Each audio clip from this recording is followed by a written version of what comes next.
తండ్రి. ఆమేన్. తండ్రి దేవునికి స్తుతులు చెల్లిస్తా ఉన్నాను. క్రీస్తు ప్రభు నామంలో బైబిల్ తరగతి హాజరైన మీ అందరికీ ప్రత్యేకమైన వందనాలు. ప్రకటన గ్రంథం 19వ అధ్యాయంలో మనం ఆలోచన చేస్తున్నాం. ప్రకటన గ్రంథం 19వ అధ్యాయము సమయాన్ని బట్టి అధ్యాయం అంతా చదవడానికి ప్రయత్నం చేద్దాం. ప్రకటన గ్రంథం 19వ అధ్యాయము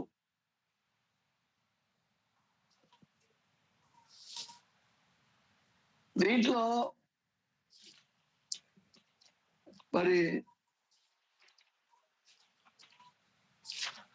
ఎన్ని వచనాలు ఉన్నాయి అని అంటే 21 వచనం ఉంది. సమయాన్ని బట్టి చర్చించుకుంటూ వెళ్దాం.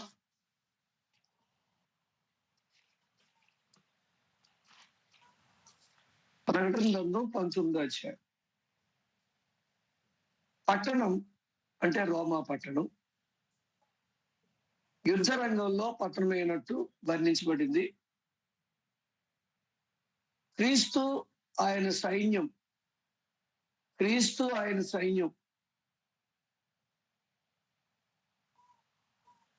క్రూర మృగమును దాని సైన్యానికి మధ్య జరిగిన యుద్ధం 16వ అధ్యాయంలో సూర్యోదయ దిక్కు నుండి వచ్చిన రాజులు అంటే పరిశుద్ధులు మృగాలను ఓడింపబడి ప్రాణంతోనే అగ్నిగుండంలో పడవేయబడ్డాయి.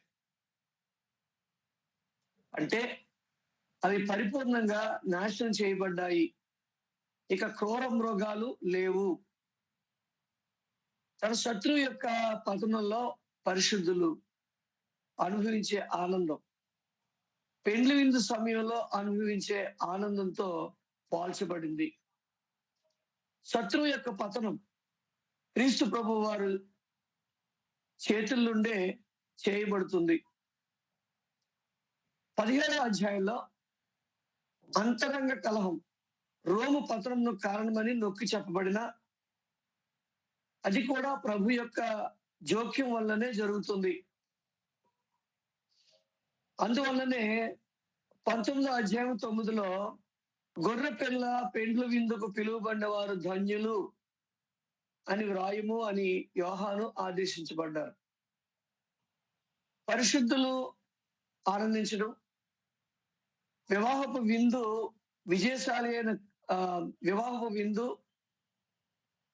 జయశాలి అయిన క్రీస్తు 2 మృగాల పతనం ఈ అధ్యాయంలో చెప్పడమైంది. 1 నుంచి 2 వచనాలు 1-2 వచనాలు మనం చదివినప్పుడు అటు తర్వాత బహుజనుల శబ్దము వంటి గొప్ప స్వరము పరలోకమందు ఎలాగూ చెప్పగా వింటిని, ప్రభువును స్తుతించుడి, రక్షణ మహిమ ప్రభావములు మన దేవునికే చెల్లును. ఆయన తీర్పులు సత్యములను న్యాయములై ఉన్నవి. తన వ్యభిచారంతో భూలోకమును చెరిపిన గొప్ప వేశ్యకు ఆయన తీర్పు తీర్చి తన దాసుల రక్తమును బట్టి దానికి ప్రతిదండం చేసెను. మరి రెండవసారి వారు ప్రభువును స్తుతించుడి అని రాయబడి ఉంది 1-2 వచనాల్లో. పరలోకపు సమూహం దేవుని తీర్పులను బట్టి హల్లెలూయా గీతాన్ని ఆలపిస్తున్నారు. తన వ్యభిచారంతో భూలోకమును చెరిపిన మహావేశ్యకు జరిగిన తీర్పులను బట్టి పరలోకం ఆనందంతో మునిగి తేలుతుంది.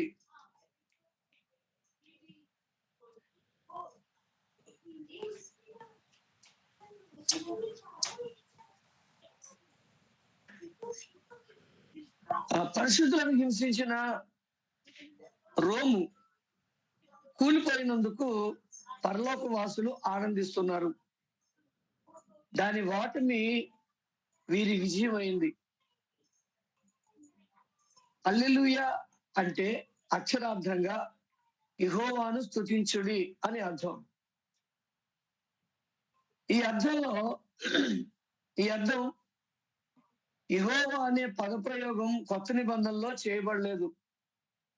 అందుకనే కొత్త నిబంధనలో దేవుడు తన పేరుతో గాక పరిశుద్ధులతో తాను ఏర్పరచుకున్న బాంధవ్యాన్ని బట్టి పరిచయం చేయబడ్డారు. ఆయన తండ్రిగా పరిచయం చేయబడ్డారు.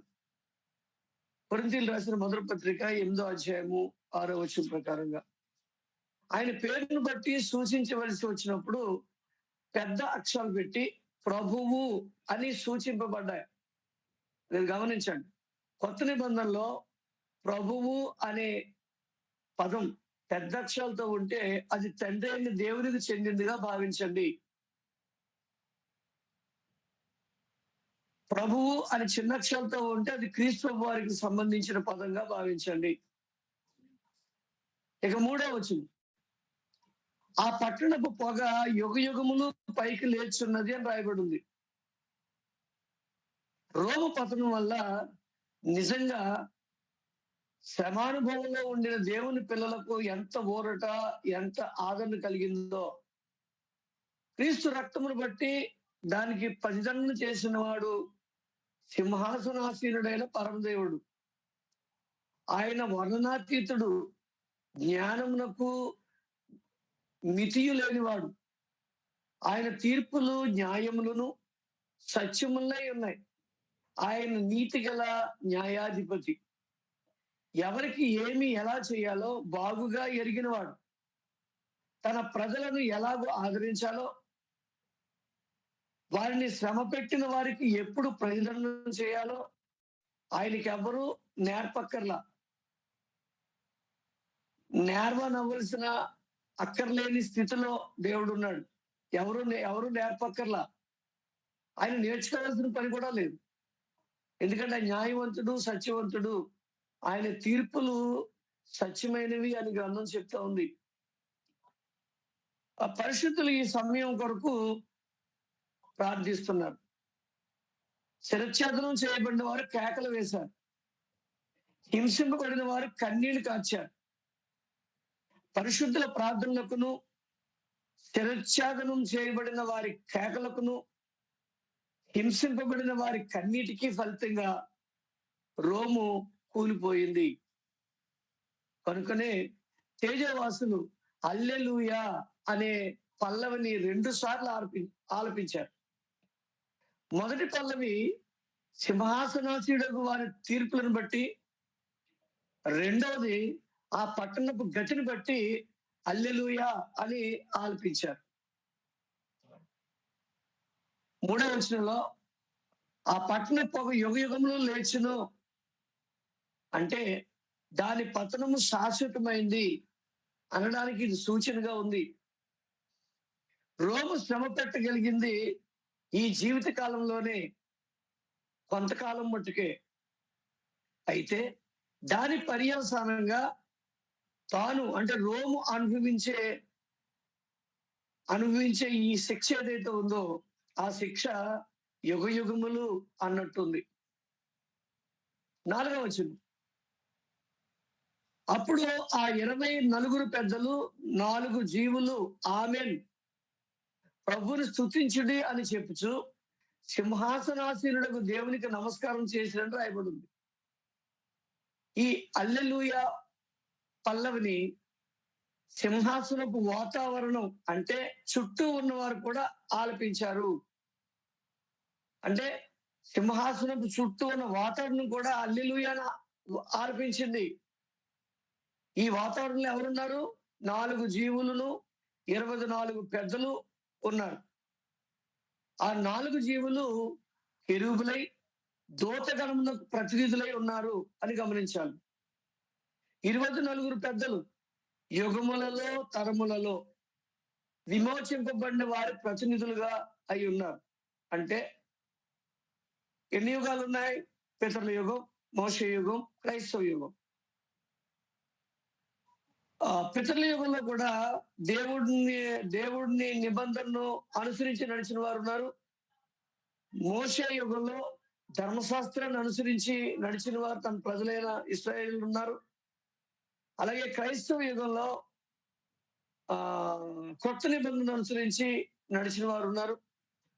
కాబట్టి వీరందరికీ సూచనగా, అంటే ఇశ్రాయేలుకు 12 గోత్రాల సూచనగా 12, అలాగే కొత్త నిబంధనలో 12 మంది అపోస్తులకి సూచనగా, అంటే వారి వారి బోధన అనుసరించే వారి సూచనగా, మొత్తం నిబంధన ప్రజలకి సూచనగా ఇవ్వబడిన వారు 24 పెద్దలు. దేవుని తీర్పులతో ఆనందించిన వారితో తమ అంగీకారాన్ని తెలిపి వారు కూడా దేవుని స్తుతించారు అని మనం భావించాలి. 5వ వచనం, మరియు మన దేవుని దాసులారా, ఆయనకు భయపడు వారులారా, కొద్దివారేమి గొప్పవారేమి, మీరందరూ ఆయనను స్తుతించుడి అని చెప్పుచున్న ఒక స్వరము సింహాసనం వద్ద నుండి వచ్చినని రాయబడింది. సింహాసనం నుండి వచ్చిన స్వరం ఎవరిదో మనకు తెలియదు. మొత్తానికి తేజోవాసులందరూ, అటు దూతగణం, ఇటు విమోచింపబడిన వారందరూ, అంటే దూతగణం అంటే 4 జీవులకి సూచన. దూతగణానికి సూచన ఎవరంటే 4 జీవులు. అలాగే విమోచింపబడిన వారికి సూచన ఎవరు అంటే 24 పెద్దలు. వారందరూ కూడా ఈ స్థితి చేయడంలో పాలుగలవారై ఉన్నారని మనకు అర్థమవుతుంది. 6, 7 వచనాలు. అప్పుడు గొప్ప జన సమూహపు శబ్దమును, విస్తారమైన జలముల శబ్దమును, బలమైన ఉరుముల శబ్దమును పోలిన ఒక స్వరం. గుర్తుపెట్టుకోండి, ఇవన్నీ కూడా అలాంటి ఒక ఆ పరిస్థితిని గుర్తు చేస్తున్న ఒక పోలిక తప్ప వాస్తవంగా ఏంటంటే ఇది ఆ స్వరం అలాంటిదని కాదు. అంటే అలాగే గొప్ప జనసమూహం ఉన్నప్పుడు ఎలాంటి శబ్దం వస్తుందో, విస్తారమైన జలములు ఉన్నప్పుడు అక్కడ శబ్దం ఎలా వస్తుందో, బలమైన ఉరుములు ఉరిమినప్పుడు శబ్దం ఎలా వస్తుందో, అలా ఒక శబ్దం అలా అన్నమాట. ఇది పోలిక అలంకారంగా వర్ణించబడింది. అలాంటి శబ్దంతోనంట సర్వాధికారియు ప్రభువునకు మన దేవుడు ఏలుచున్నాడు, ఆయనను స్తుతించుడి అని శబ్దం వచ్చిందంట. అంటే తన ప్రజల క్షేమం కొరకు మానవ రాజ్యాల్లో జోక్యం తీసుకొని నీతి న్యాయములు జరిగించి ఏలికను స్తుతించడం ధర్మమే కదా, అది న్యాయమే కదా. ఒకసారి దానియేలు గ్రంథం 2వ అధ్యాయం 21వ వచనం మనం చెప్పినట్లయితే, రాజులను దించేసేవాడు, ఏర్పరిచేవాడు ఆయనే. కాబట్టి మానవ రాజ్యాల్లో దేవుడు జోక్యం చేసుకుంటాడు. కాబట్టి నీతి న్యాయములు జరిగించే ఏలికైన రాజు, కాబట్టి ఆయన స్తుతించట ధర్మమే. సమస్తాన్ని తన వశంలోనికి తెచ్చుకోగల సర్వజ్ఞుని స్తుతించుట మేలే. ఆయన పరిపాలనలో జనులకు అన్యాయం జరగదు, అక్రమం వర్ధిల్లదు. ఆయన తన ఏలుబడిని బట్టి స్తుతిపాత్రుడు. ఆయన ఏలుబడిలో సమస్తము ఆయన్ని స్తుతించాలి. హల్లెలూయాకు ఇది మొదటి కారణం. హల్లెలూయా అనేది ఊత పదంగా వాడబడలేదు, గమనించండి, వాడకూడదు కూడా. ఈనాడు చాలా మంది వాక్యం చెప్తున్నప్పుడు ప్రతి చిన్నదానికి హల్లెలూయా అనే పదాన్ని ఉపయోగిస్తూ ఉన్నారు. అది అస్తమానం ఉపయోగించే పదం కాదు. ఇక్కడ 2 సార్లు 2 కారణాలు బట్టి ఉపయోగించబడింది. కాబట్టి హల్లెలూయా అనేది ఒక ఊత పదంగా, ఇంకా ఏంటంటే విచిత్రంగా ఎవరన్నా క్రైస్తవుని చూస్తే వీళ్ళ హల్లెలూయా సంబంధించిన బ్యాచీరా అనే ఒక హేళన పూర్వకంగా మాట్లాడుతున్న పరిస్థితులు కూడా ఉన్నాయి. దానికి కారకులు ఎవరంటే మనం ఉపయోగించిన పద్ధతే. కాబట్టి హల్లెలూయా అనే పదానికి అది అస్తమానం ఉచ్చరించేది కాదు, కారణాన్ని బట్టి ఉపయోగించబడింది. అది ఇక్కడ చూస్తే 2 సార్లు 2 కారణాలు బట్టి ఉపయోగించబడిందని మనం చూస్తా ఉన్నాం. హల్లెలూయా అనే ఆలాపనకు తగినంత కారణం ఇక్కడ చూపబడింది. 7వ వచనం, స్తుతికి 2వ కారణం. ఇది మొదటి కారణం. మొదటి కారణం ఏంటనమాట, తన ప్రజల క్షేమం కొరకు మానవ రాజ్యాల్లో జోక్యం తీసుకుని నీతి న్యాయములు జరిగించి ఏలికను స్తుతించడం, అది హల్లెలూయా. ఆ కారణాన్ని బట్టి స్తుతించారు. ఈ 2వ కారణం ఏంటంటే, గొర్రె పిల్ల వివాహోత్సవ సమయం వచ్చింది. ఆయన భార్య తన్ను తాను సిద్ధపరచుకుని ఉన్నది కనుక మనము సంతోషపడి ఉత్సహించి ఆయనను మహిమపరచదమని చెప్పగా వింటిని. ఇది ఆయన స్తుతించడానికి రెండో కారణం. గొర్రెపిల్ల వివాహోత్సవం. వేశ్య శాశ్వతంగా కూలిపోయింది. గొర్రెపిల్ల భార్య తన భర్తతో చేరడానికి తన్ను తాను సిద్ధపరచుకుంది.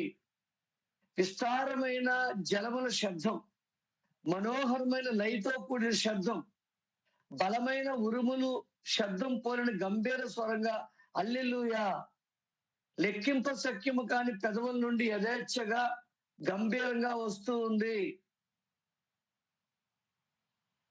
కాబట్టి ఈ ఈ వర్ణన మనకు 9వ అధ్యాయం 16వ వచనంలో, 14వ అధ్యాయం 2వ వచనంలో, అలాగే 1వ అధ్యాయం 6వ వచనంలో, 14వ అధ్యాయం 7వ వచనంలో కూడా ఇలా విస్తారమైన జలముల శబ్దం వంటి, పోలిన శబ్దం వంటిదని, జనముల శబ్దం వంటిదని అక్కడ కూడా వివరించమంటే దేవుడు మాట్లాడినప్పుడు ఒక ఒక స్పెషల్ వాయిస్ గా అక్కడ వివరించబడింది. ఇలాంటి స్థుతి ఎందుకు అంటే, గొర్రెపిల్ల వివాహోత్సవ సమయం వచ్చినందుకు, పరిశుద్ధుల యొక్క నీతి క్రియలు చేత గొర్రెపిల్ల భార్య తన్ను తాను అలంకరించుకున్నది. అవి ప్రకాశములను నిర్మలములైన వస్త్రాలు అని రాయబడి ఉంది. పెండ్ల విందు యొక్క విశిష్టతను మనం తెలుసుకోవాలంటే మొదట హెబ్రీల యొక్క వివాహపు ఆచారాలు మనకి తెలిసి ఉండాలి. తొలి ప్రధాన కార్యక్రమం మన మధ్య జరిగే నిశ్చితార్థం కంటే ఇది ఎక్కువగా భావించబడుతుంది. సాక్షుల సమక్షంలో వివాహపు షరతులతో అంగీకరించబడుతుంది ఇది. ఆ తర్వాత ఆ జంట మీద దేవుని దీవెనలు ఉచ్చరింపబడతాయి. ఆనాటి నుండి పెండ్లి కుమారుడు పెండ్లి కుమార్తెకు చట్టబద్ధంగా వారిరువురు కూడా చట్టబద్ధంగా భార్య భర్తలై ఉంటారు. ఎప్పటి నుంచి? వారు ప్రదానం చేయబడిన దగ్గర నుంచి వారి భార్య భర్తలుగానే చట్టపరంగా గుర్తించబడతారు. ప్రధానం అంటే అదే, అధికారపూర్వకంగా వివాహం జరిగే వరకు లైంగిక సంబంధం నిషేధించబడుతుంది. అందుకనే కొరింథీయులకు రాసిన 2వ పత్రిక 11వ అధ్యాయం 2వ వచనంలో అక్కడ కన్యక అని సంఘాన్ని ఉద్దేశించి మాట్లాడతారు పౌలు గారు. తర్వాత ప్రధాన కార్యక్రమానికి, వివాహపు విందునకు కొంతకాలం వ్యవధి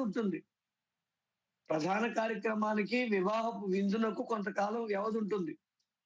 అంతకుముందు ఇవ్వకపోతే పెండ్లి కుమార్తె, అంతకు ముందుగానే ఏదైనా ఇవ్వకపోతే పెండ్లి కుమార్తె తండ్రికి పెండ్లి కుమారుడు కన్యాశుల్కం ఇవ్వాలి. దాన్నే గ్రంథంలో ఓలు అని కూడా ఉపయోగిస్తాడు. ఆదికాండం 34వ అధ్యాయం 12వ వచనంలో కూడా ఈ ఆచారం గురించి మనం చూస్తాం. అంటే పెండ్లి కుమారుడు పెండ్లి కుమార్తె తండ్రికి అమ్మాయిని పెళ్లి చేసుకున్నందుకు గాను కన్యాశుల్కం ఇవ్వాలి. ఈ కన్యాశుల్కం కొన్నిసార్లు సేవా రూపంలో కూడా ఉంటుంది. అంటే డబ్బు రూపంలో కాకుండా సేవా రూపంలో. ఉదాహరణ ఎవరు? యాకోబు గారు రాహేల్ని వివాహం చేసుకోవడానికి 7 సంవత్సరాలు కొలువు చేశాడు వాళ్ళ మామయ్య దగ్గర. ఆయన ఏంటంటే ఆ దేశపు ఆచార ప్రకారంగా పెద్ద అమ్మాయికి పెళ్లి చేస్తే చిన్న అమ్మాయికి పెళ్లి చేయకూడదనే ఒక పద్ధతి ప్రకారంగా లేయానిచ్చి వివాహం చేశాడు. ఇదేంటి మామ ఇలా చేసావు నాకు, నేను అడిగింది రాహేల్ని కదా అని అంటే, రాహేల్ కొరకు కూడా మరొక 7 ఏళ్ళు చేయమన్నాడు. ఇది కూడా కన్యాశుల్కం లెక్కల్లోకే వస్తుంది. ఆదికాండం 29వ అధ్యాయం 30వ వచనంలో. అటు తర్వాత వ్యవధిలో కన్య యొక్క శీలం పరీక్షించబడుతుంది. ఇది ఇశ్రాయేలులో చాలా ప్రాముఖ్యమైనది. కన్య ఏమంటాడంటే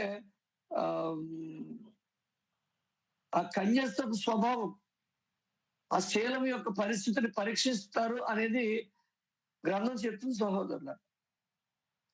ఈ వ్యవధి కాలం ముగియగానే ఊరేగింపు ఉంటుంది.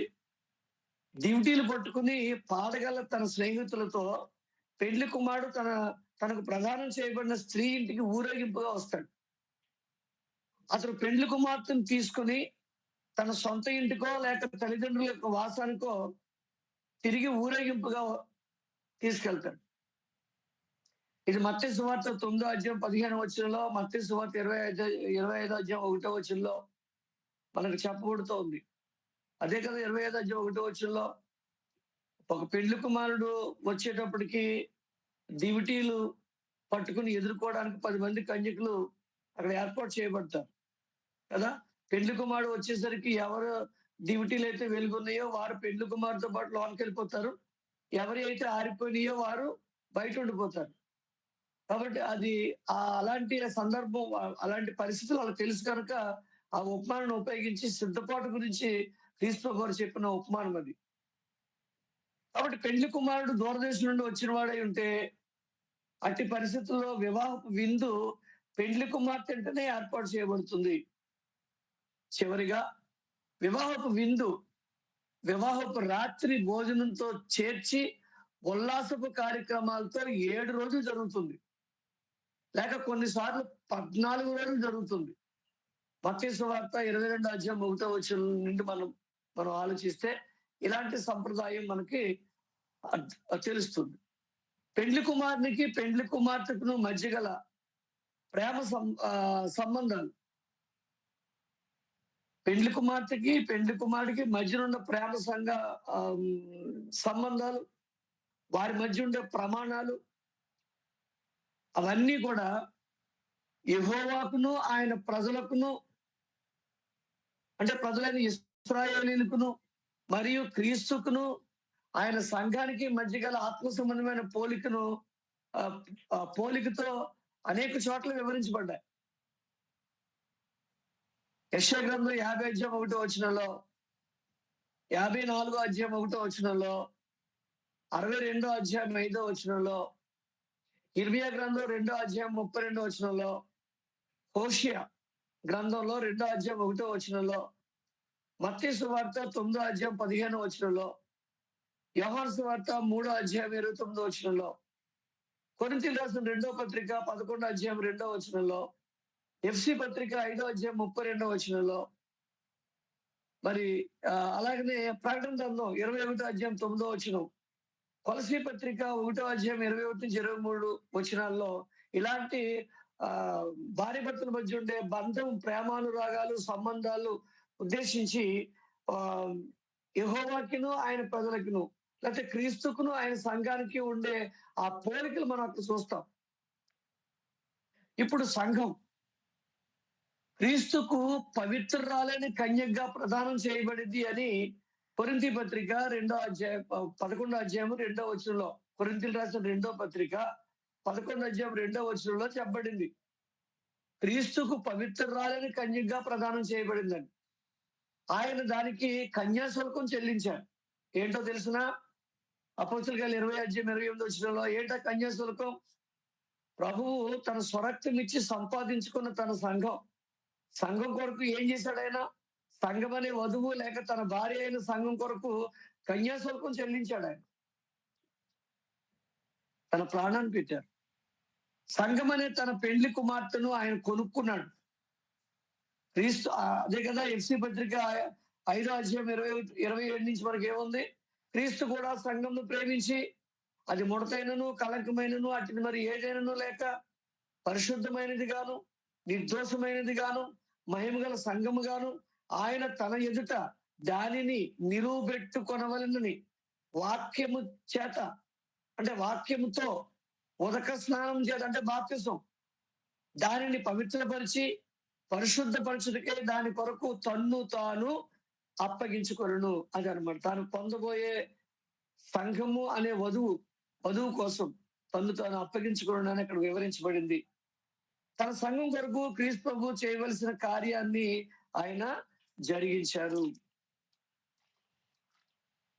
సంఘం పెండ్లి కుమార్తెగా పరిశుద్ధుల నీతి క్రియలతో తన్ను తాను అలంకరించుకున్నది అని రాయబడింది. ఆయన వచ్చి దానిని తన తండ్రి ఇంటికి తీసుకొని పోవడమే మిగిలింది. చూసారా అక్కడ పెండ్లి వ్యవహారం ఎలా జరిగిందో ఇప్పుడు కూడా ఆత్మ సంబంధంగా అలాగే జరగబోతుంది. ఆ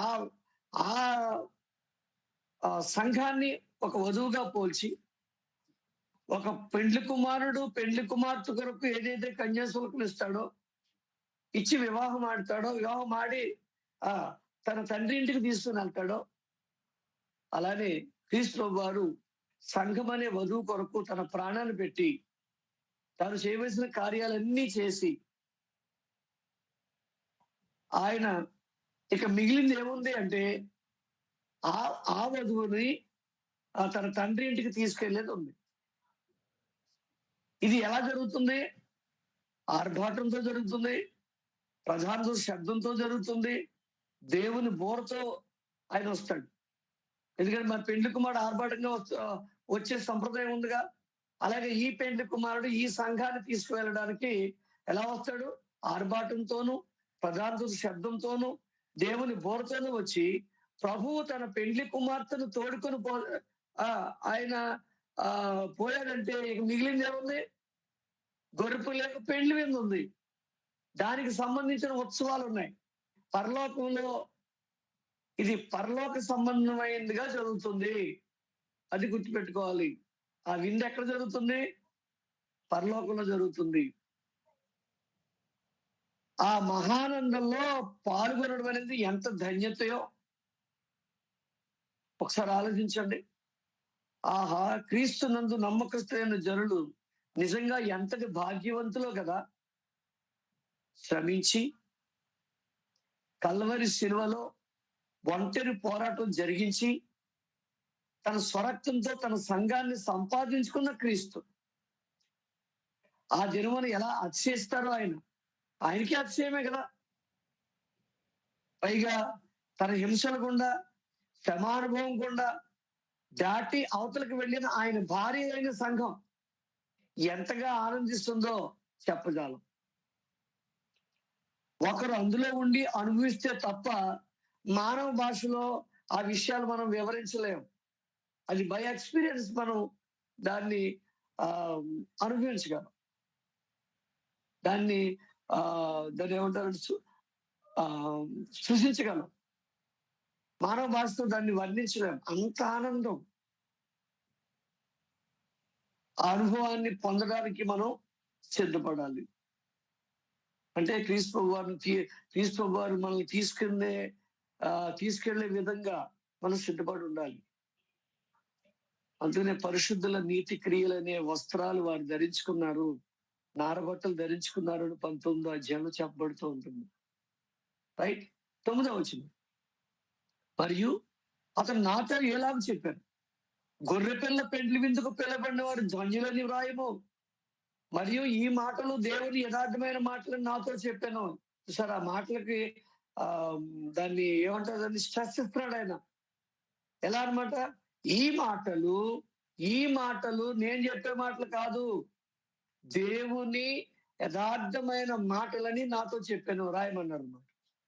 ప్రకటనలో చెప్పబడ్డ ధన్యతల్లో ఇది 5వ ధన్యత. దీనిని వ్రాసిన యోహాను భూమి మీద అనుభవిస్తున్న క్రైస్తవులకు దాన్ని పంపించాడు. ఆహ్వానితులు ఎవరంటే క్రైస్తవులు. వారు ఏకంగా కలిస్తే సంఘమై ఉంటారు. ఇండివిజువల్ అయితే వ్యక్తిగతం అది. అందరూ కలిస్తే సంఘం అవుతారు. ఈ ఆహ్వానం వ్యక్తిగతమైందే వాస్తవంగా.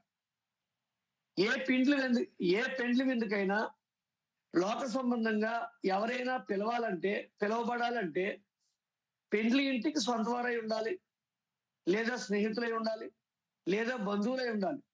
లేక పెండ్లి కుమారుని తండ్రి యొక్క స్నేహితులో లేక తెలిసిన వారు అయి ఉండాలి కదా.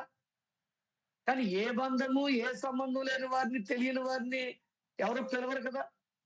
కానీ పరలోకంలో జరగనున్న పెండ్లి విందుకు ఆహ్వానం పంపించబడడం, పెండ్లి ఇంటి వారే ఆహ్వానితులకు సకల ఏర్పాట్లు చేయడం నిజంగా ఎంతటి భాగ్యమో కదా. పెండ్లి విందు ఎక్కడ జరుగుతుందో అక్కడికే ఆహ్వానం పంపబడింది. అంటే అక్కడికే రావాలని ఆహ్వానం పంపబడింది. పరలోకానికి అతిథిగా నీకు ఆహ్వానం ఉండబోతుందా? ప్రశ్నించుకో. పరలోకంలో ఉండడానికి నీకు ఆహ్వానం ఉండబోతుందా? ఎవరో కలలు కనవలసిన పని లేదు. కలలు నిజం కావు. ఎందుకంటే ఈ మాటలు దేవుని యథార్థమైన మాటలు. పరిశుద్ధంగా పరిశుద్ధులు ఏకంగా గొర్రెపిల్ల భారీగా చిత్రీకరించబడ్డారు ఇక్కడ. వ్యక్తులుగా వారు విందుకు ఆహ్వానితులుగా చూపించబడ్డారు. ఇందులో ఏ అసంబద్ధమైన మాటలు లేవు. ఇవి సత్య సంబంధమైన మాటలు, దేవుని మాటలు. ఒకే విషయాన్ని 2 కోణాల నుండి చూపబడింది. గొర్రెపిల్ల భార్యగా సంఘానికి గుర్తింపు, విందుకు ఆహ్వానితులుగా వ్యక్తిగత పరిశుద్ధులకు గుర్తింపు ఇవ్వబడింది. అనాదిలో దేవుడు మానవాళి పట్ల కన్న కళ నెరవేర్చబడే దినం అది. ఆ గొర్రెపిల్ల యొక్క వివాహం. ఆ వివాహానికి పిలువబడిన వారితో ఆనందించడం. నరమాత్రులు పరలోకపు ఆవరణాన్ని తొక్కే ఆ దినం, దేవుని సంతోషంలో పాల్పొందే ఆ శుభవేళ, వారు ధన్యులు కాక మరి ఏమవుతారండి? దేవుని ప్రజలకు ఇందులో ఎంతో ఆదరణ, ఎంతో ప్రోత్సాహం లభించింది. 10వ వచనం. అందుకు నేను అతనికి నమస్కారం చేయుటకై అతని పాదం మీద సాగిలి పడగా, వద్దు సుమి, నేను నీతోను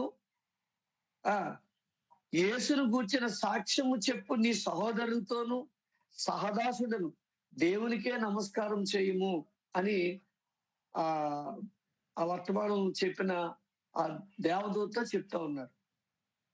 ఆశ్చర్యకరమైన ఈ సంగతులు చూపుతున్న ఆ దూతకు నమస్కారం చేయడానికి యోహాను దూత పాదములు ఎదురు పడడం అనేది అర్ధహితమని దూత మాటలు బట్టి మనకు అర్థమవుతుంది. అందుకు ఆ దూత ఒప్పుకొనలేదు. వద్దు సుమి అన్నాడు కదా. ఆరాధనకు పాత్రుడు దేవుడే, ఆయనకు మాత్రమే నమస్కారం లేక పూజించాలి అనేది గ్రంథం చెప్తున్న విషయం. ఇక్కడ కూడా దాన్ని నొక్కి చెప్తా ఉన్నాడు. దేవదూతలు నిజానికి మనకంటే ఒక ఉన్నతమైన వారే, కానీ దేవదూతలు అనేవాళ్ళు మనకి ఎలాగ అనుగ్రహించబడ్డారు అంటే సేవకులుగా అనుగ్రహించబడ్డారు. వారే ఉన్నతులైతే వారు సేవ చేస్తున్న వ్యక్తులు ఎంతో ఉన్నతమైన వారు. ఒక్కసారి ఆ కోణంలో మీరు ఆలోచించండి. ప్రభువులో జన్మించిన నీవు, నీ స్థితి ఎంతగా ఉన్నతంగా చూడబడుతుందో పరలోకంలో దేవుని దృష్టిలో ఒకసారి ఆలోచించండి. కానీ చాలా మందికి ఆ భావం లేదు. కానీ నువ్వు చాలా ఉన్నతమైన వాడివి అని గుర్తుపెట్టుకో. నువ్వు చాలా ఉన్నతమైన దానివి. నీకు సేవ చేయడానికి దేవదూతలని దేవుడు ఏర్పాటు చేశాడు. కాబట్టి ఆరాధన ఎవరికి చేయాలి? దేవునికే చేయాలి. అంటే ఎవరికి పూజించాలి, ఎవరికి నమస్కారం చేయాలి? ఆయన. కాబట్టి మన కాళ్ళ మీద కూడా నమస్కారాలు చేయడం ఇదంతా కూడా నిజానికి ఏదో అభిమానం కొద్దీ లేకపోతే గౌరవం కొద్దీ చేసే కార్యక్రమాలు వేరుగా ఉంటాయి. కానీ దేవుని స్థానంలో ఒక మనిషిని పెట్టి దండం పెట్టడం అంటే ఏంటి? సాష్టాంగ నమస్కారం చేయడం, ఇలాంటివన్నీ కూడా వాక్యానికి విరుద్ధం సహోదరులారా. గమనించండి. కొంతమంది మనం చూస్తున్నాం, పెద్ద పెద్ద ఒక ప్రత్యేకించబడిన మనుషులకి సాష్టాంగ నమస్కారాలు పెట్టేస్తా ఉన్నారు. కానీ వాక్యాన్ని బట్టి దేవదూత ఏమంటున్నాడు? ఆయన వద్దు సుమి, నేను కూడా నీతోను యేసు ఏమంటున్నాడు ఆయన? యేసును కూర్చిన సాక్ష్యం చెప్పు నీ సహోదరులతో, నేను సహదాసుడు సుమా అని ఆయన మాట్లాడుతున్నాడు. ఏది ఎలాగున్నా గొర్రె పిల్ల యొక్క పెండ్లి విందులో పాల్గొనడంలోను, విజయంలో పాలుగలవారై పరిశుద్ధుల ఆనందంలో పాలు పొందడం ఎంత ఆశ్చర్యంగా ఉంటుందో కదా. బైబిల్ దినాల్లో వచ్చిన అతిథులందరూ పెండ్లి కుమారునితోనూ పెండ్లి కుమార్తెతోనూ ఆనందించడం వివాహపు ముగింపుగా ఉంటుంది. పెండ్లి విందులో పాల్గొనే ప్రతి ఒక్కరూ కూడా పెండ్లి వస్త్రం కలిగి ఉండడం అనేది అత్యవసరమని గ్రంథం చెప్తుంది సహోదరులారా. అది మత్తయి సువార్త 22:11 నుంచి మనం ఒక ఉపమానం ఉంటుంది కదా. అంటే పెండ్లి వస్త్రం ఖచ్చితంగా అది నియమం, అది వివాహపు నియమం. పెళ్లి వస్త్రం లేని ఒక సోదరుడు చూసి, ఓ సోదరుడా నువ్వు పెళ్లి వస్త్రం లేకుండా ఎలాగొచ్చావు ఇందుకి అంటాడు. కాబట్టి మరి పెళ్లి వస్త్రం అవసరం. యేసును గూర్చిన సాక్ష్యం ప్రవచన సారమని నాతో చెప్పును అని మరి 10వ అధ్యాయంలో 10వ వచనంలో రాయబడింది. యేసును గూర్చిన సాక్ష్యం ఆత్మ ద్వారా ఇవ్వబడింది. దానికోసం మనం ఏదో ఇంకా ఎక్కువగా ఆలోచించాల్సిన అవసరం లేదు. యేసును గూర్చిన సాక్ష్యం ఎవరి ద్వారా ఇవ్వబడిందంటే ఆత్మ ద్వారా ఇవ్వబడింది. అది ప్రవచన సారం. రైట్. 19వ అధ్యాయము 11 నుంచి 18 వచనాలు మనం చూసినట్లయితే జయశాలి అని క్రీస్తు వారు మనకు కనిపిస్తారు. ఇక్కడ దృశ్యం మారిపోయింది. ఇంతవరకు వచ్చిన దృశ్యం వేరు. 19వ అధ్యాయంలోనే 10వ వచనం వరకు ఉన్న దృశ్యం వేరు. ఇక్కడికి వచ్చిన దృశ్యం మారిపోయింది. మరొక కోణంలో దేవుడు యేసు ప్రభు వారిని చూపిస్తూ ఉన్నారు. ఏటట గొర్రెపిల్ల యొక్క వివాహం విందు అనే దాని నుండి ఇప్పుడు గొర్రెపిల్ల తన శత్రువులను జయించటం వైపు ఆ దృశ్యం మలచబడింది. విజయశాలి అయిన క్రీస్తు 19వ అధ్యాయం 11 నుంచి 18 వచనాల వరకు.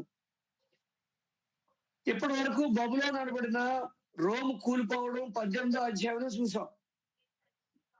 అధ్యాయం 19లో ఇంకా 2 మృగాల పతనం కూడా చూడబోతా ఉన్నాం. అధ్యాయం 20లో ఘటసర్పం యొక్క శాశ్వతమైన పతనాన్ని చూస్తాం. వీటి వెంట సంఘం పైకి తేబడడం చూస్తాం. అధ్యాయాలు 21, 22లో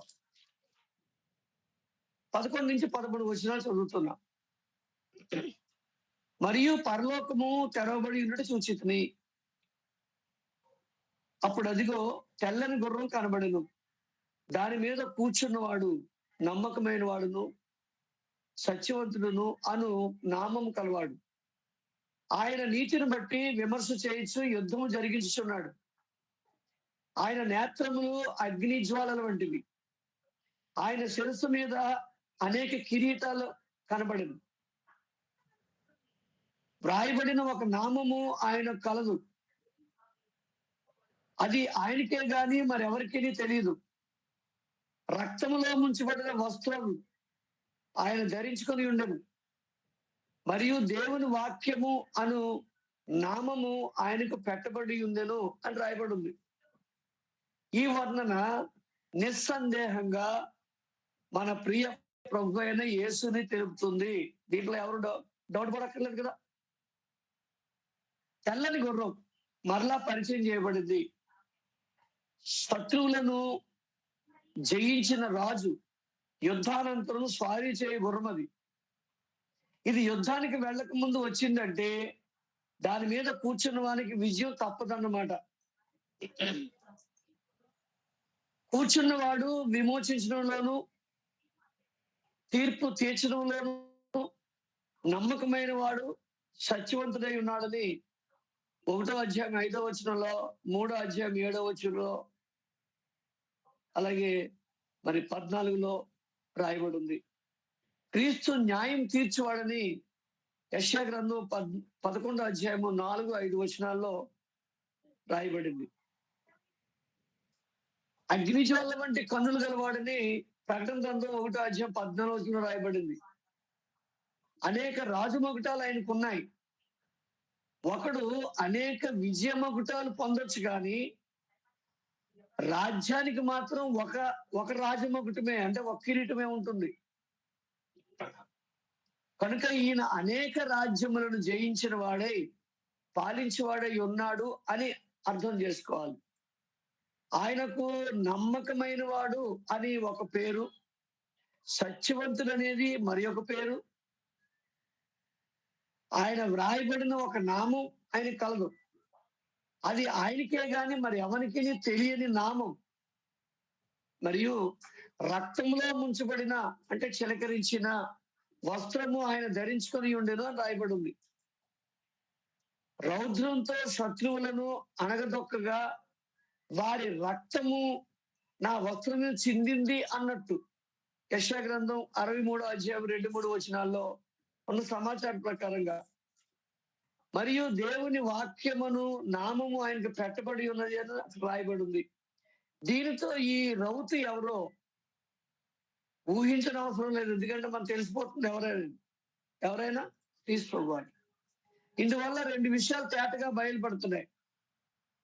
ప్రకటన రచయిత అయిన అపోస్తలుడైన యోహాను 1:9-10 చెప్పినట్టుగా వర్ణంలో ఉన్న వ్యక్తి ప్రభువైన యేసు అని తెలబడుతుంది అనేది మనకు అర్థమైపోయింది. యోహాను సువార్త 1:1-3 వచనాలు, అలాగే 14 వచనం, యోహాను రాసిన మొదటి పత్రిక 1:1-2 వచనాలు, ప్రకటన గ్రంథం 19:13 వచనంలో మనకి ఆ వివరణ ఉంది.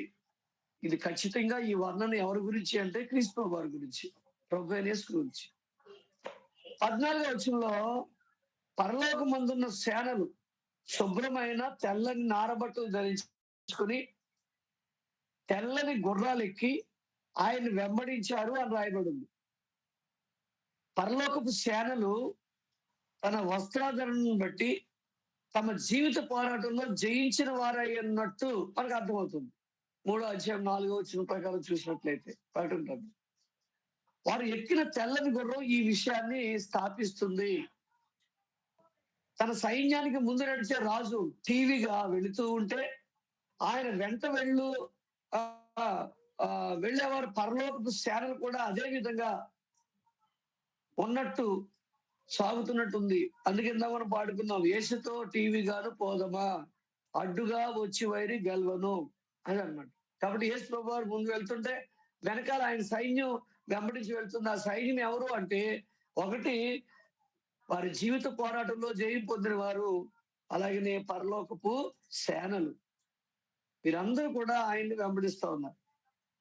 15వ వచనం, జనములను కొట్టుటకు ఆయన నోట నుండి వాడిగల ఖడ్గము బయలువెళ్తున్నది. ఆయన ఇనుప దండంతో వారిని ఏలును. ఆయనే సర్వాధికారి దేవుని తీక్షణమైన ఉగ్రతను మధ్యపు త్రొక్కును అని రాయబడి ఉంది. యెషయా గ్రంథం 63 ఈ యొక్క దృశ్యాన్ని అక్కడ కూడా ఆవిష్కరించడం జరిగింది. అక్కడ ఆవిష్కరించబడిన ఆ దృశ్యం ఇక్కడ ప్రత్యక్షమైనట్టుగా మనకు కనిపిస్తా ఉంది. నీ వస్త్రము ఎర్రగా ఉన్నదేమి, నీ బట్టలు ద్రాక్ష గానుగును త్రొక్కుచుండు అని బట్ట వలె ఉన్నదేమి, ఒంటరిగా ద్రాక్ష గానుగా త్రొక్కితిని. చదువుదాం ఒకసారి.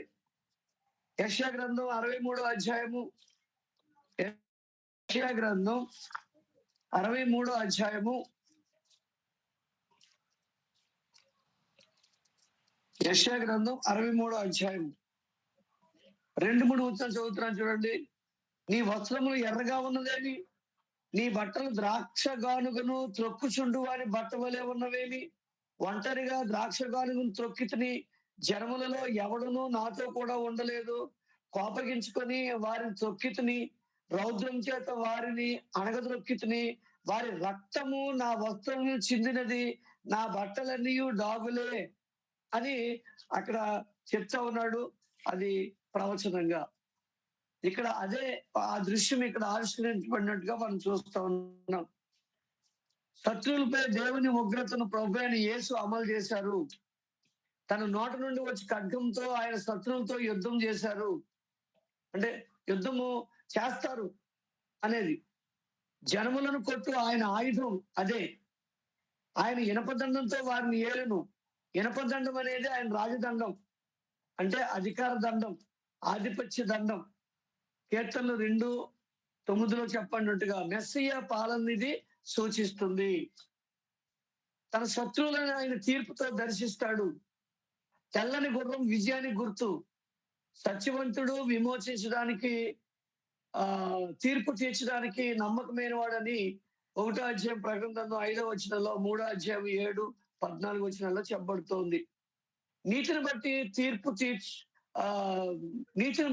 తీర్పు తీర్చుచు యుద్ధం చేయవాడు యేసు. న్యాయాధిపతి అని యెషయా ఆయనను వర్ణిస్తా ఉన్నాడు. నిన్న మనం చదువుకున్నాం యెషయా గ్రంథం 11 అధ్యాయం 4-5 వచనాల్లో. రాజులకు రాజును, ప్రభువులకు ప్రభువును అను నామము ఆయన వస్త్రముల మీదను తొడ మీదను రాయబడి ఉన్నది. ఆయనను ఎదిరించి తన మనుగడని స్థాపించుకొనగల ఏ రాజును రాజ్యమును లేదు అని సూచింపబడింది. 14 వచనంతో జ్ఞాపకం చేసుకుంటే, పరలోకమందున సేనలు తెల్లని నారబట్టలు ధరించుకొని గుర్రములు ఎక్కి ఆయన వెంబడించుచుండ్రని రాయబడి ఉంది. అలాగే 17, 18 వచనాలు. మరియు ఒక దూత సూర్యబింబములో నిలిచి ఉండుట సూచితని. అతడు గొప్ప శబ్దంతో ఆర్భాటించి, రండి, రాజుల మాంసమును, బలిష్ఠుల మాంసమును, గుర్రముల మాంసమును, వాటి మీద కూర్చుండు వారి మాంసమును, స్వతంత్రులేమి, కొద్దివారేమి, గొప్పవారేమి, అందరి యొక్క మాంసము తినుటకై దేవుని గొప్ప విందుకు కూడి రండని ఆకాశమందు ఎగురుచున్న సమస్త పక్షులను పిలిచినని రాయబడి ఉంది. ఏంటంటే ఇది శత్రు సంహారానికి సూచన. గొర్రెపిల్ల వివాహపు విందు ఏర్పాటు ఒకవైపు జరుగుతుంటే, పక్షులకు ఏర్పాటు చేయబడిన దేవుని తీర్పు అనే విందు మరొక వైపు చూపబడింది. దూత సూర్యబింబం ముందు నిలిచి ఉన్నాడు అని రాయబడింది కదా. దీని అర్థం ఏంటంటే ఎవరికి మరుగు లేక అనమాట. ఎవరికి మరుగు లేక అంటే తేటగా కనబడుతున్నాడు, అందరూ కనబడుతున్నాడు అని అర్థం. ఈ దూతను చూసినట్లు అతని సందేశం వినుటకు వీలు కలిగించిన, అంటే అతను చూడడానికి, అతను చెప్పిన సందేశాన్ని కూడా వినడానికి అవకాశంగా ఉన్నాడు తప్ప సీక్రెట్ గా జరిగేది కాదు ఇది. దేవుని గొప్ప విందుకు, అంటే దేవుని గొప్ప విందు అంటే తీర్పు విందు, అక్కడ నుండి ఆహ్వానం ఇవ్వబడింది. ఇది దేవుని శత్రువుల నాశనానికి సింబల్ గా ఉంది. ఈ విందైతే దేవుని శత్రువుల తీర్పుకు పక్షులు ఆహ్వానించబడ్డారు. చనిపోయిన వారి శరీరాలను తినడానికి పక్షులు ఆహ్వానించబడ్డాయి. అంటే దేహాలు సమాధికి కూడా నోచుకోలేని దౌర్భాగ్యమైన స్థితిలోకి వెళ్ళిపోతారు వాళ్ళు, దేవుని శత్రువులు. అది చెప్పబడింది. ఒకడు ఎంత గొప్పవాడైనా తన శవం సమాధికి నోచుకోకపోవడం అనేది దురదృష్టం. పక్షులు తినడం అనేది శాపగ్రస్తమైంది అని చెప్పడానికి సూచనగా ఉంది. ప్రసంగి గ్రంథం 6వ అధ్యాయం 3-4 వచనాల్లో. కనుక మరి అలాగే యెహెజ్కేలు గ్రంథం 39వ అధ్యాయం 1-4 వచనాల్లో, 15-18 వచనాల్లో, యోవేలు గ్రంథం 3వ అధ్యాయము 9-13 వచనాల్లో, సమూయేలు మొదటి గ్రంథం 17వ అధ్యాయం 46వ వచనంలో, మత్తయి సువార్త 24వ అధ్యాయం 28వ వచనంలో, మొదటి రాజుల గ్రంథం 14వ అధ్యాయం 11వ వచనంలో ఈ యొక్క మరి సమాధికి నోచుకొని ఆ శరీరాలు, దేహాల గురించి అక్కడ చెప్పబడిన సహోదరులారు. 2 మృగాలు నయమైపోయాయి. 19వ అధ్యాయం 19-21వ వచనం దాకా వచ్చేసారు. మరియు ఆ గుర్రం మీద కూర్చున్న వారితో ఆయన సేనతోను యుద్ధము చేయుటకు ఆ క్రూర మృగము, భూరాజులను వారి సేనలను కూడి ఉండగా సూచితని అని రాయబడి ఉంది కదా. 19వ అధ్యాయం 19వ వచనం. 19వ అధ్యాయం 19వ వచనం చదువుతున్నా. మరియు ఆ గుర్రం మీద కూర్చున్న వారితోను ఆయన సేనతోను యుద్ధం చేయటగా క్రూర మృగమును, భూరాజులను వారి సేనలను కూడి ఉండగా చూచితిని. అప్పుడు ఆ మృగమును దాని ఎదుట సూచక్రియలు చేసి దాని ముద్రను వేయించుకొనిన వారిని, ఆ మృగ ప్రతిభకు నమస్కరించిన వారిని మోసపరిచిన అబద్ధ ప్రవక్తయు పట్టబడి వారిద్దరూ గంధకముతో మండు అగ్నిగుండములో ప్రాణముతోనే వేయబడిరి. కడమవారు గుర్రముల మీద కూర్చున్న వారి నోట నుండి వచ్చిన ఖడ్గము చేత వధింపబడిరి. వారి మాంసము పక్షులనియు కడుపారా తినెను అని రాయబడి ఉంది. అంటే పరిశుద్ధులను హింసించే రోము యొక్క అధికారం, హింసను ప్రోత్సహించిన దాని తప్పుడు మతం అవమానకరంగా ఎత్తివేయబడ్డాయి. ఆ క్రూర మృగమును, భూరాజులను వారి సేనలు ఒకవైపు, క్రూర మృగం అంటే హింసించే పౌర అధికారం అంటే ప్రభుత్వం, దాని సేనలను పోగు చేసుకుంది. అబద్ధ ప్రవక్త భూ మృగం అన్నారు. అబద్ధ మత నాయకులు తన శాలను క్రూర మృగంతో కలిసి ఏకంగా కూడుకున్నాయి. వీరందరూ తెల్లని గుర్రం మీద కూర్చున్న వానితోనూ ఆయన శానంతోనూ యుద్ధం చేస్తాడు. దాని సంఖ్య అనుకున్నాం కదా 666. అవి దుష్టత్వానికి సూచనగా ఇవ్వబడిన సంఖ్యది.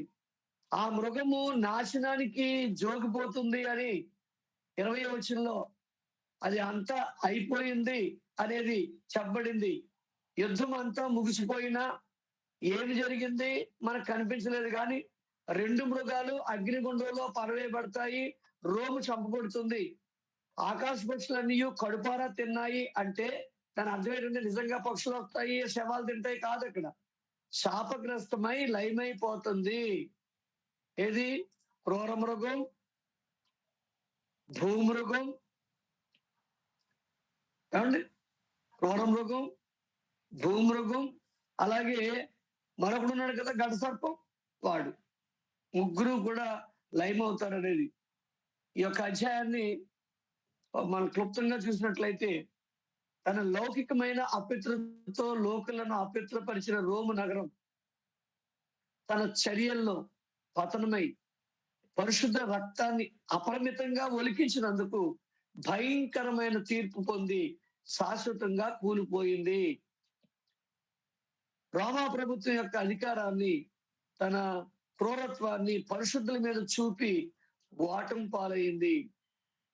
పరిశుద్ధులపై హింసను ప్రోత్సహించిన రోమా మతం, అదే భూమృగం అన్నాం కదా, తన ప్రయాసలో కూడా విఫలమైంది. కనుక పరలోక వాసులు దేవుని స్తుతించారు హల్లెలూయా అని. రోముచే హింసించబడ్డ క్రీస్తు సంఘం గొర్రెపిల్ల భార్యగా వ్యక్తిగతమైన క్రైస్తవులు పరలోకపు అతిథులుగా అక్కడికి ఆహ్వానించబడతారు. దేవుని తీర్పులు అమలు చేసే రాజులకు రాజుగా క్రీస్తు తన ప్రజలను విమోచకుడుగా, తన శత్రువులపై దేవుని ఉగ్రతను అమలు చేయవాడుగా మనకు దర్శనమిస్తాడు.